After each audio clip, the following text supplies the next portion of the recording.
Victor Hugo, c'est un des géants de la littérature française, un poète, un dramaturge, un romancier, un essayiste aussi, une grande figure d'intellectuel engagé, et il fait paraître en 1831 un ouvrage qui a un immense succès, qui est Notre-Dame de Paris. Le succès de Notre-Dame de Paris est tel que pour tout le reste de sa vie, Hugo va être associé au grand monument.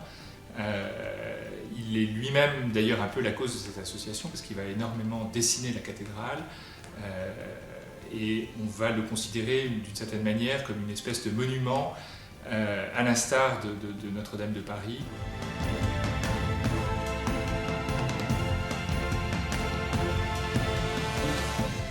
Victor Hugo est non seulement un écrivain absolument génial, mais c'est aussi un dessinateur extraordinaire qui aurait pu être reconnu comme artiste s'il n'avait fait que ça.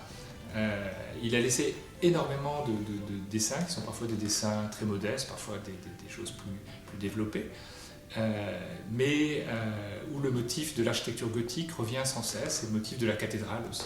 Tout la flèche d'une cathédrale gothique, c'est un dessin de Victor Hugo qui est une sorte de vue de fantaisie d'une cathédrale imaginaire. Ce qui est intéressant dans cette feuille, c'est de voir qu'il a en quelque sorte évidé le portail central de la cathédrale pour, d'une certaine manière, créer une analogie, un rapprochement entre la silhouette du monument et le H de son nom. Le buste-charge de Victor Hugo est l'œuvre d'un sculpteur anonyme et c'est une petite statuette qui représente l'écrivain coiffé des tours de Notre-Dame.